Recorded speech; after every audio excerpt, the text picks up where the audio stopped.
Hi, I'm Kara, mom of 3, pediatric sleep expert, certified parenting coach, and founder of Well Rested Mama. Welcome to the Unswaddled podcast. Tune in every other week as we chat about baby and toddler sleep solutions, overcoming parenting challenges, and all things messy motherhood. Hello, and welcome to this week's episode of Well Rested Mama Unswaddled. So for this episode, I kind of wanted to break down a couple things that Jeff and I have found super helpful when it comes to just like parenting in general, because I feel like a lot of people will ask just how we do certain things or like, how do you handle the chaos and stuff like that. So I do think there are a couple things that we can share that are actually implementable. I don't even know if that's a word, but basically just a couple things that we do that I have like tried. I found out that it worked and we like really stuck to them, just to see if it like helps you guys maybe conquer something that you're struggling with, whether it's chaotic afternoons or crazy mornings. So let's just dive in. There's about 5 specific things that we do that I think that you guys will find super helpful. And I also think that they're pretty simple to implement, just to kind of make your lives easier. The first thing, and this kind of piggybacks on our last episode. So if you want more information on this, we have a deeper dive into quiet time. Quiet time is something that we've been implementing forever, like literally forever, since Carter dropped his nap. He's obviously the first one. So he was the first one to have quiet time. He was the first one to, obviously drop his nap, being the oldest. So that's something that we have been implementing for like 6 years now, 7 years maybe, where every day as our kids, approach that quiet time zone, every single day when they're home, obviously they're in school, but when they're home, they're implementing quiet time, okay? From 1 to 3, they're in their room, they're playing, they're reading. I don't really care what they're doing, but they're in there. And at this point, all of our kids do quiet time. Caleb will sometimes still nap, but ultimately, quiet time is what our quote unquote nap time looks like over here, just age-wise. So that is the number one thing I would say implementing helps you just in general survive your days, like survive your weekends. If your kids go to school, you're going to want those on the weekend, right? Like you're going to want that time to just relax and everyone has a break in their day to where everyone at 3:00 is able to just be ready and rested, rejuvenated to start that second half of your day. That would be like the number one thing we have always implemented with our kids. And we just really find that it helps everybody. Like I said, it helps you, it helps them.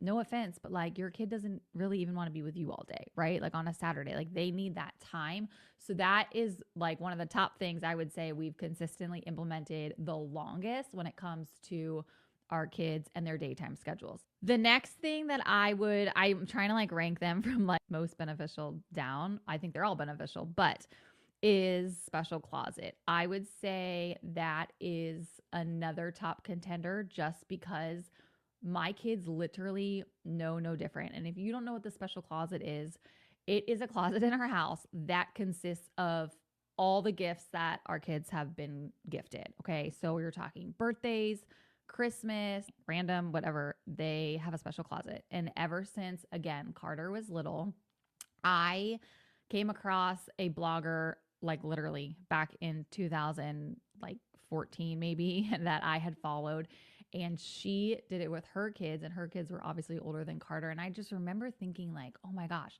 that is so smart. Like I'm going to do that when I have kids one day. Like I don't even think I was pregnant when I came across her. It basically is, let's say a birthday party. Okay. You invite all your friends, right? Like think of the first birthday. You're inviting all your friends. Your baby doesn't have friends. That party is more for you than it is for them. So it tends to be a bigger party with a lot of adults. And those adults are unfortunately bringing toys for your 1-year-old who doesn't even know that it's his birthday, right? So at that point, I took all of those gifts and I put them into a closet and just randomly would take them out, right? Like it could be a toy that I wanted to use to keep, Carter occupied while I was blow drying my hair or whatever it was at the time. He was little, obviously, but I had that bank of toys to just grab at any given time. So then as he got older, and obviously as new kids joined our family, that was just the routine. And once they got to an age where they knew that they were getting presents, then we opened them all, not just like unwrap them all, and I let them pick 2 things that they could open and play with, and the rest went in the special closet. And it's just their routine to where now we've been doing it so long that you don't even have to tell them. Like they're literally looking at their presents and like, all right, which one do I want to play with today? Like which one do I want to open and keep right now? And then the rest they put in the special closet, and it grows and it grows and it grows. But with their birthdays and where their birthdays fall, and then where like Christmas falls, the closet is never empty because it's just like constantly getting filled up, if that makes sense. So we always have a special closet where the kids can, let's say someone's homesick from school, right? They're going to the special closet that day. Let's say it's pouring down rain and everybody's bored. Okay. They're going to the special closet that day. Let's say I try to make it to where they don't like earn it, because it is their stuff. But someone comes home with something exciting and they, are getting a reward, like for whatever it may be. If they bring up, can I do special closet? I will say yes, but I'm not like, you have to be good to get special closet, if that makes sense. Like it's not part of our reward system per se. But they're excited about it and they're opening gifts and they're genuinely playing with them and like enjoying what someone picked out for them, as opposed to opening 40 brand new toys and within 5 days, they don't care anymore and it's all in baskets or the garbage, right? So like that's where, a lot of people, believe it or not, this is super controversial amongst my friend group. Some think it's amazing. Some think it's literally insane because they're like, it's their birthday. They should be able to open everything. And it's like, I get that. And that's great. But like, they don't enjoy it and they don't play with it forever. So it's kind of just a waste of all the stuff that people bought them that, yeah, they're going to be happy, but it's so much stuff at once that they can't focus on anything. They're overstimulated and then they lose all the pieces and everything's in the garbage. I would say that is definitely high on my list of something that I think everybody should do. Obviously, if you have a 7-year-old, introducing the special closet right now is probably going to be hard. Okay. So unfortunately, I do think that that's something that needs to be implemented early, just because you want them to really know no different. And as they get older too, like keep in mind, they'll get presents that you can't put in there, right? Like you're not gonna put clothes in there. You're not gonna put things that, like if Carter gets a PlayStation game, like typically I don't think that will go in there. Like stuff like that where it doesn't make sense for it to put in there. But like a brand new Lego set with 1,000 pieces, like 1,000% is going in the special closet. Okay, so now I'm moving into some ideas that help more for a structured life and behavior, if that makes sense at all. Because I don't know about you, but my kids obviously go through phases where they are struggling in a more behavioral sense, if we want to call it that. So there are times where I have had to whip out a like behavior chart. This isn't something that I would say exists 100% of the time, right? Or not even close to that. Like this is something that I will pull out of my back pocket when I notice someone is struggling and you're kind of in that zone of, kids want attention, whether it's positive or negative, right? So if you start to notice that the attention you're giving them is constantly negative, you have to take a step back and realize like, this ain't it, right? Like you're not going to get anywhere. You're fighting with yourself basically. And it's just not fun for anybody. So, taking a step back and like, I don't know about you, but my kids are angels at school, right? Like they're super well behaved. Even when I was a teacher, like all the kids were very well behaved and the parents would not be surprised, but they'd be like, wow, I wish they were that way at home, right?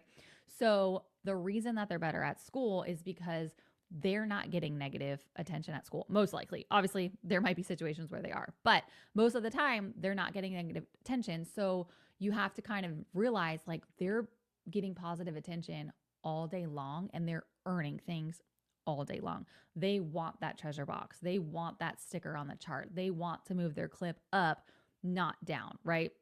So bringing one of those charts into your home is a very easy way to make them excited. They're going to recognize it because all teachers use them, and they're going to want to clip up. I personally do the clipping up. So the colors, they get to, like, you'll notice that, let's say Caleb is doing something crazy, and I'll tell Blakely, oh my gosh, Blakely, thank you so much for, sitting quietly and doing your whatever, coloring, like whatever it is. Why don't you go move your clip up? I promise you, the first thing Caleb's going to do is try to mimic that behavior because he wants that positive attention.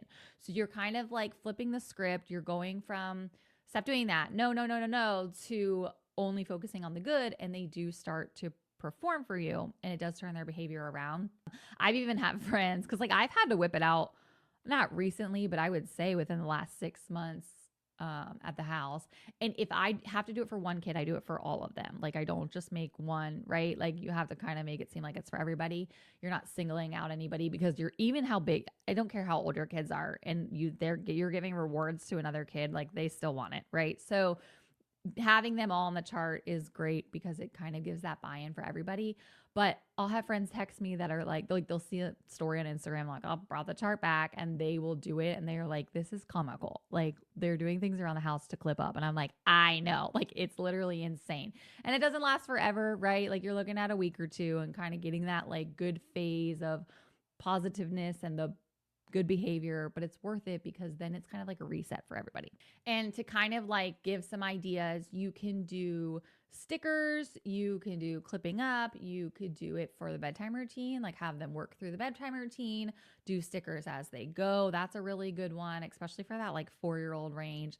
At the end of, let's say they have to fill out their sticker chart at the end of it, my kids get special closet, right? So that's another reason that it's like, you're focusing on something, they choose that. Like, what do you want at the end? My kids always say special closet. Well, one time we did the chart for Blakely, but we were taking her passy away. So that was like a bigger deal because we were kind of like changing things on her, quote unquote, practically sleep training, and like working on her behavior at bedtime without that pacifier. So she chose going to Target at the end, right? So then she got to pick something. So it just depends on like whatever you think they're going to buy into. Let them pick. Like they're not going to pick like a brand new car, I promise. So like just pick something, keep it simple, and let them reach their goal while you're focusing on that positive behavior. The next one is, so this is kind of twofold. We're going to talk about after school, okay? Because this is fun. And if you try to tell me that your kids are happy after school, you're lying. We all know that kids are getting in the car and they're losing their minds because, again, they were good all day. They performed all day. They listened all day. They did work all day. Right? Like all the tasks, all the things. They're getting in the car and they are just completely unleashing. Okay? They are unleashing on you. They might be crazy. I mean, the beginning of the school year, they just start screaming before I even turn out of the parking lot. It gets better. However, I bring snacks in the car, right? If you know that you're going through an early transition and your little one is new to school, I can promise you they're going to be starving when you pick them up. And that hunger is going to cause terrible behavior. So you have to kind of take a step back, give them a little grace, have a full meal. Those first couple of days of school, full meal. Like I'm talking Chick-fil-A ready for them at pickup, because most likely they ate at 10:30 or 11 and you're picking them up at 3. They're starving. Definitely works all ages. I will say they're all hungry when you pick them up. So even just a basket of snacks, you can have a crate in your car that you keep.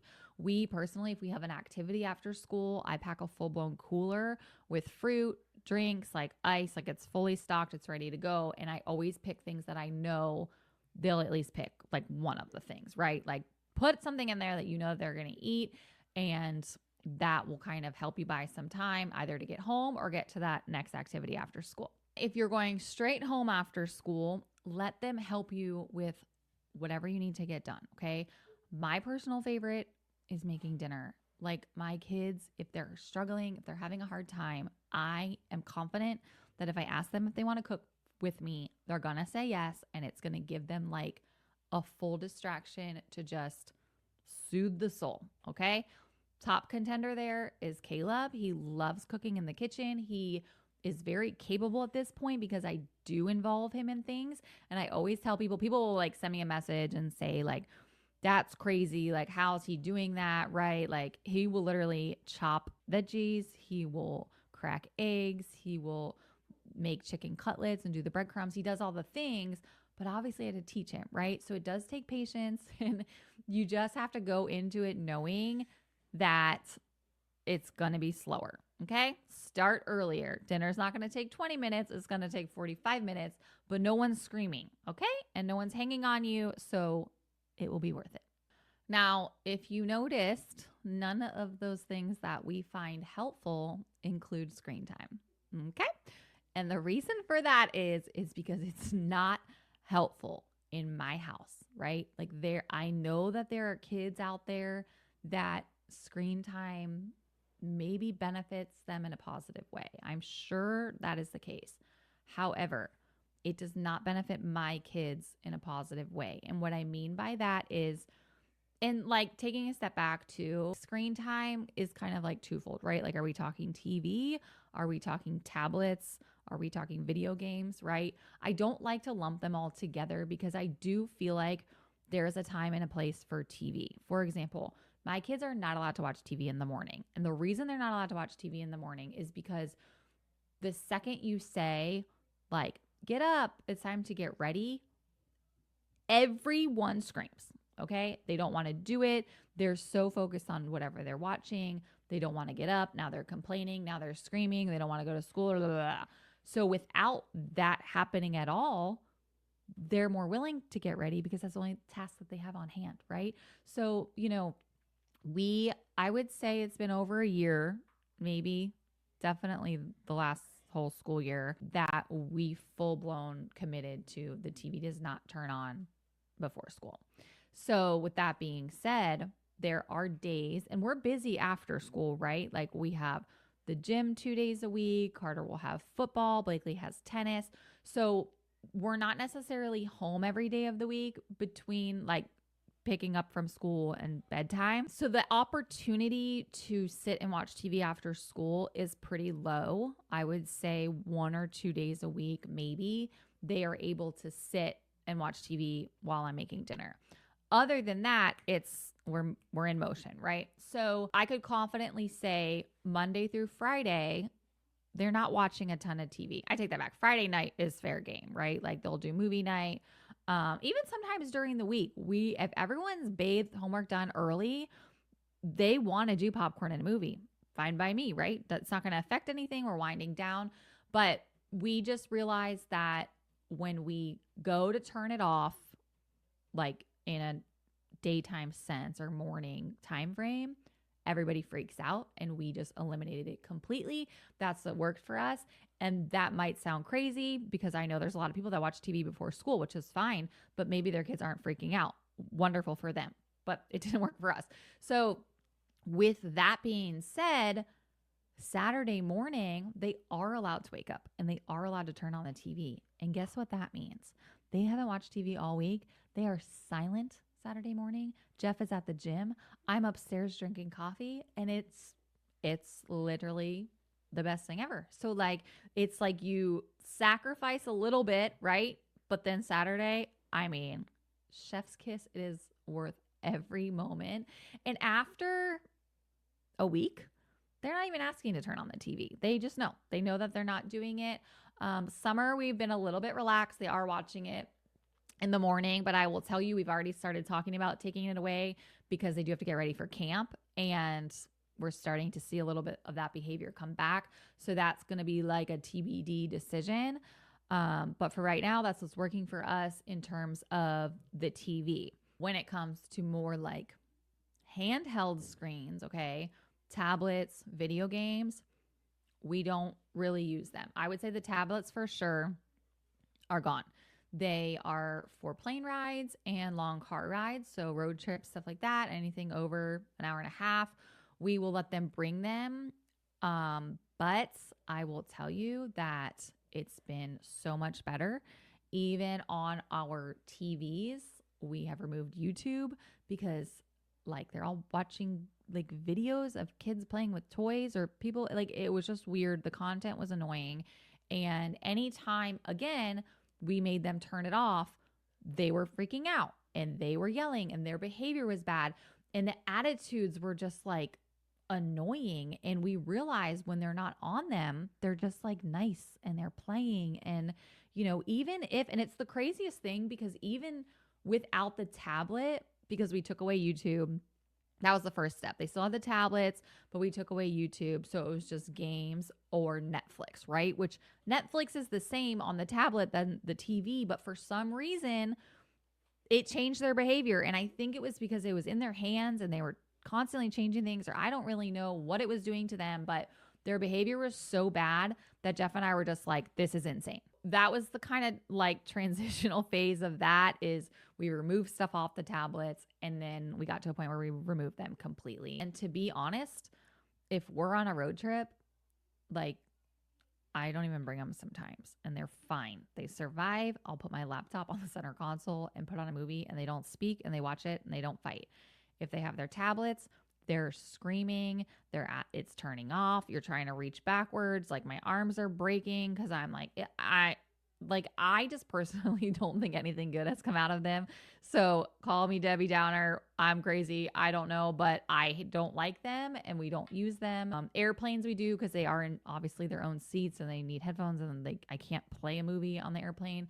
But if the airplane has the TV in the headrest, like we have them watch that. So those choices stemmed from our kids' behavior is just where we landed. So if you're noticing that your kids are irritable and they're bad attitudes, like take it away. I promise you your kid can sit at a restaurant without a tablet. I promise you your kid can make it through a car ride without a tablet. And they, you know, Target, like even just seeing kids on tablets in Target, I'm like, you're not there very long. Like I know that you're shopping, but like you're not there very long. So taking it away, I promise it seems hard and it seems kind of scary because you're like, they're going to scream, but they're not. They might in the beginning. They might. I can't tell you how many times, and we go out to eat with our kids a lot. Like on the weekends, I bet we're at a restaurant at least 3 times and not one time are they on our phone or are they on a device. And it's just, we need to teach them to be human.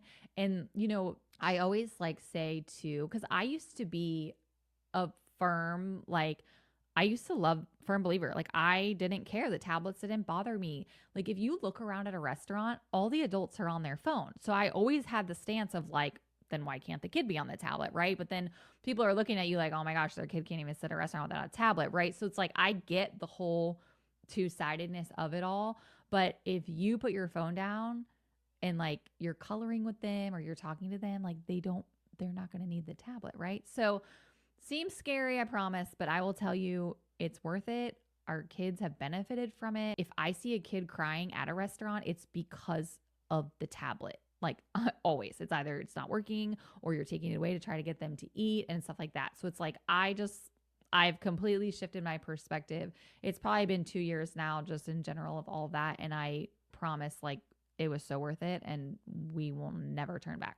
Those are just some things that, like I said, we find helpful. I truly have seen a difference in the kids, in their behaviors and their ability to just be independent and play. Like, I know this sounds stupid, but like my kids make a fort every weekend and they do Legos and they play outside and all the neighborhood kids are over and no one is on a tablet, right? Like, yes, there's times where they're all sitting and watching a movie and I'm like, praise be, right? Like just everybody sit down.